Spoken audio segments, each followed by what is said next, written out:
Part 1, Session 1, Looking Through the Window. The first thing I ever had was bedtime. It felt unfair being forced by my parents to go to sleep before they went to sleep, before my sister went to sleep, and when I wasn't even tired. Life's first little injustice. Many of the first 2000s or so nights of my life ended in civil disobedience, crying, begging, bargaining, until on night 2, 193, the night I turned 6 years old, I discovered direct action. The authorities were not interested in calls for reform, and I wasn't born yesterday. I just had one of the best days of my young life, complete with friends, a party, and even gifts. And I wasn't about to let it, and just because everyone else had to go home. So I went about covertly resetting all the clocks in the house by several hours. The microwave's clock was easier than the stove's to roll back, if only because it was easier to reach. When the authorities, in their unlimited ignorance, failed to notice, I was mad with power, galloping laps around the living room. I, the master of time, would never again be sent to bed. I was free, and so it was that I fell asleep on the floor, having finally seen the sunset on June 21, the summer solstice, the longest day of the year. When I awoke, the clocks in the house once again matched my father's watch. If anybody bothered to set a watch today, how would they know what to set it to? If you are like most people these days, you would set it to the time on your smartphone. But if you look at your phone, and I mean really look at it, boring deep through its menus into its settings, you will eventually see that the phone's timing is automatically set. Every so often, your phone quietly, silently asks your service provider's network, "Hey, do you have the time?" That network in turn asks a bigger network, which asks an even bigger network, and so on through a greater succession of towers and wires until the request reaches one of the true masters of time, a network time server run by or referenced against the atomic clocks kept at places like the National Institute of Standards and Technology in the United States, the Federal Institute of Meteorology and Climatology in Switzerland, and the National Institute of Information and Communications Technology in Japan. That long, invisible journey, accomplished in a fraction of a second, is why you don't see a blinking twill on your phone screen every time you power it up again after its battery runs out. I was born in 1983 at the end of the world in which people set the time for themselves. That was the year that the US Department of Defense splits its internal system of interconnected computers in half, creating one network for the use of the defense establishment called Milnet and another network for the public called the Internet. Before the year was out, new rules defined the boundaries of this virtual space, giving rise to the domain name system that we still use today, the .govs, .mils, .edus, and of course .coms, and the country codes assigned to the rest of the world, .uk, .de, .fr, and so on. Already, my country, and so I, had an advantage, an edge, and yet it would be another 6 years before the World Wide Web was invented, and about 9 years before my family got a computer with a modem that could connect to it. Of course, the internet is not a single entity, although we need to refer to it as if it were. The technical reality is that there are new networks born every day on the global cluster of interconnected communications network that you and about their billion other people, or roughly 42% of the world's population, use regularly. Still, I'm going to use the term in its broadest sense to mean the universal network of networks connecting the majority of the world's computer to one another via a set of shared protocols. Some of you may worry that you don't know a protocol from a hole in the wall, but all of us have made use of many. Think of protocols as languages for machines, the common rules they follow to be understood by one another. If you are around my age, you might remember having to type the HTTP at the beginning of a website's address into the address bar of your web browser. This refers to the Hypertext Transfer Protocol, the language you use to access the World Wide Web. That massive collection of mostly text based but also audio and video capable sites like Google and YouTube and Facebook. Every time you check your mail, use you use a language like IMAP, Internet Message Access Protocol, SMTP, Simple Mail Transfer Protocol, or POP3, Post Office Protocol. While transfers pass through the internet using FTP, File Transfer Protocol.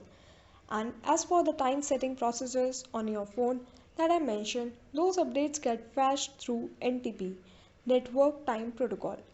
All these protocols are known as application protocols and comprise just one family of protocols among the myriad online. For example, in order for the data in any of these application protocols to cross the internet and be delivered to your desktop or laptop or phone, it first has to be packaged up inside a dedicated transport protocol. Think of how the regular snail mail postal service prefers you to send your letters and parcels in their standard size envelopes and boxes. TCP, Transmission Control Protocol, is used to route among other applications, web pages and email. UDP, User Datagram Protocol, is used to route more time-sensitive real-time applications such as internet telephony and live broadcast.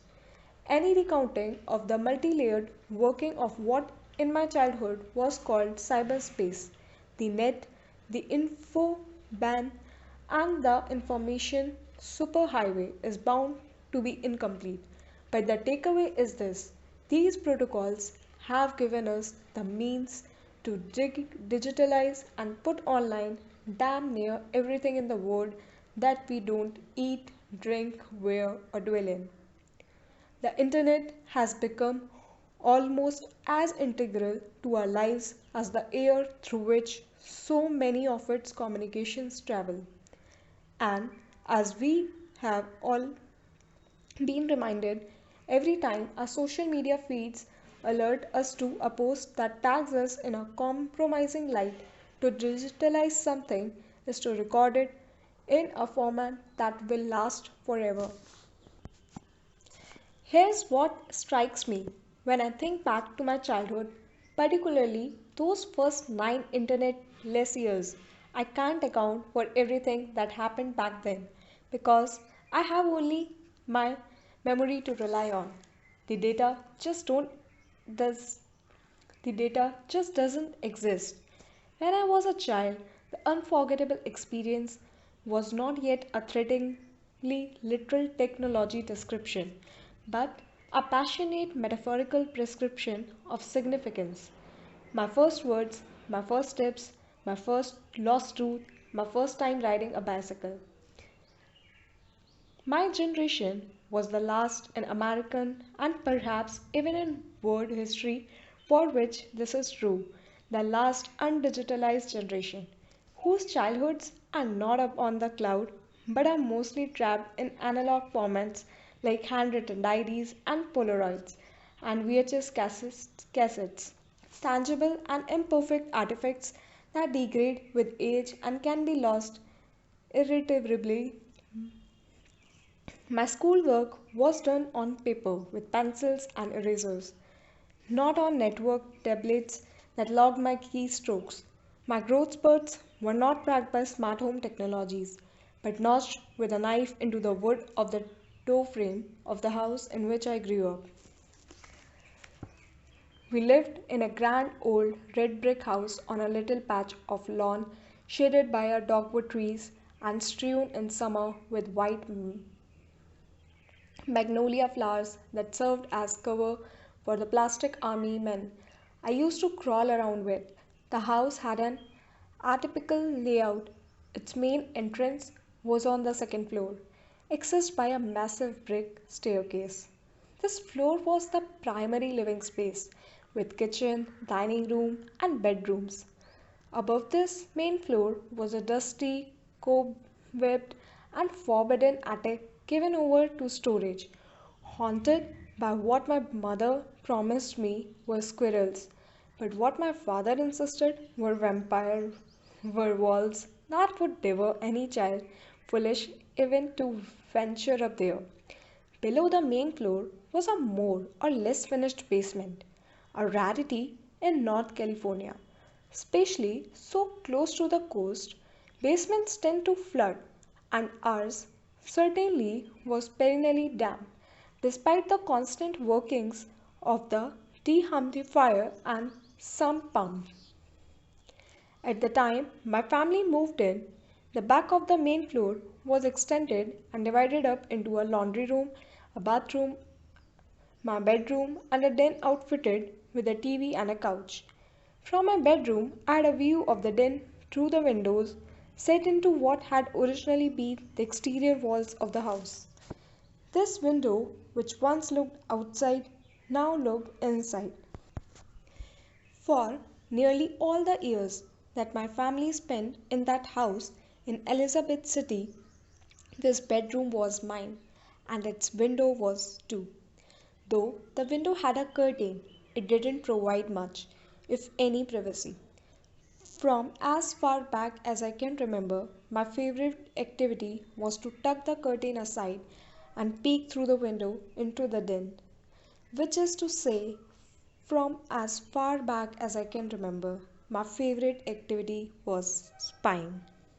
I spied on my older sister, Jessica, who was allowed to stay up later than I was and watch the cartoons that I was still too young for. I spied on my mother, Wendy, who would sit on the couch to fold the laundry while watching the nightly news.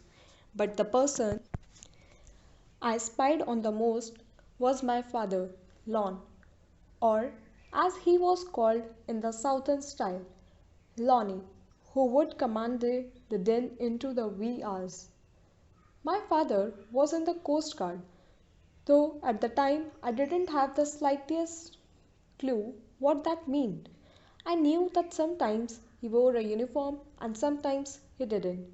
He left home early and came home late, often with the new gadgets, a Texas Instruments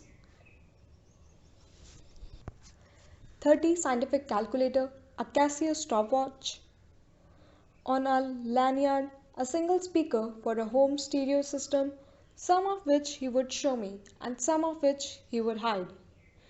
You can imagine which I was more interested in. The gadget I was most interested in arrived one night just after bedtime. I was in bed and about to drift off when I heard my father's footsteps coming down the hall. I stood up on my bed, tucked aside the curtain, and watched.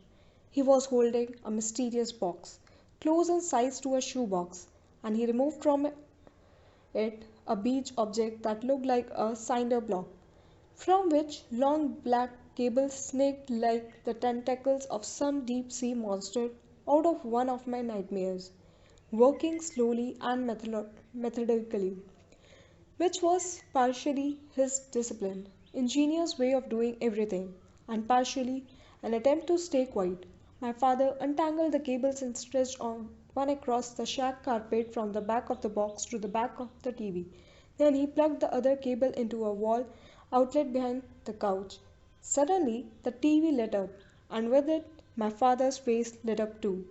Normally, he would just spend his evenings sitting on the couch, cracking sun-dropped sodas and watching the people on TV run around a field. But this was different.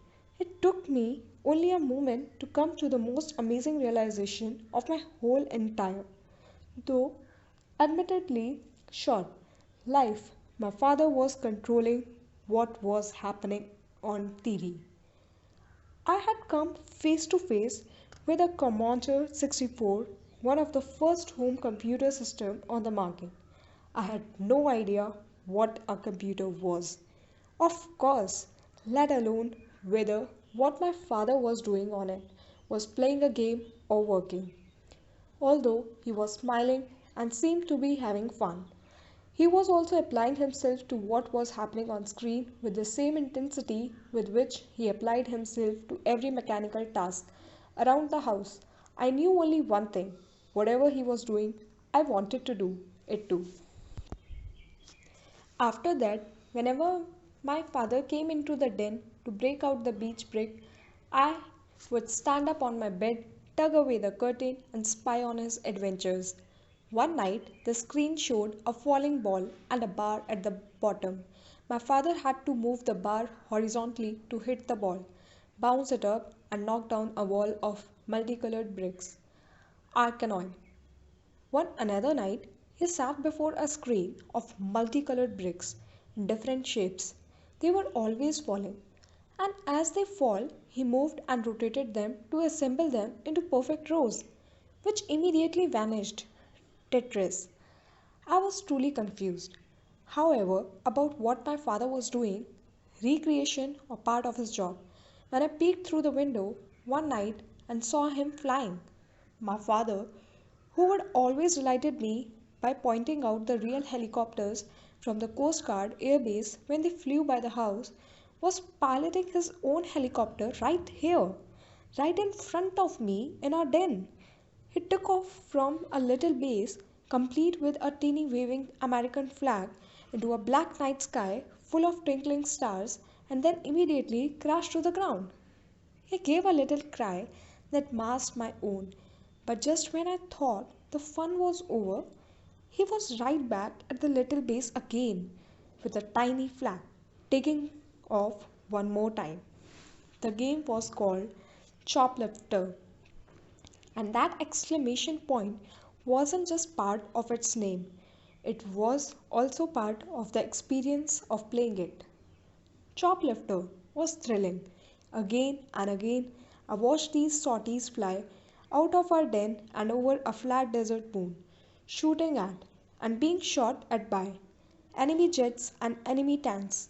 The helicopter kept landing and lifting off as my father tried to rescue a flashing crowd of people and ferry them to safety. That was my earliest sense of my father. He was a hero. The cheer that came from the couch was the first time that the diminutive helicopter touched down intact with a full load of miniature people was just a little too loud. My father's head snapped to the window to check whether he would disturb me, and he caught me dead in the eyes. I leaped into bed, pulled up the blanket, and lay perfectly still as my father's heavy steps approached my room. He tapped on the window. "It's past your time, buddy. Are you still up?" I held my breath. Suddenly, he opened the window, reached into my bedroom, picked me up, blanket and all, and pulled me through into the den. It all happened so quickly, my feet never ever touched the carpet. Before I knew it, I was sitting on my father's lap as his co pilot. I was too young and too excited to realize that the joystick he had given me wasn't plugged in. All that mattered was that I was flying alongside my father.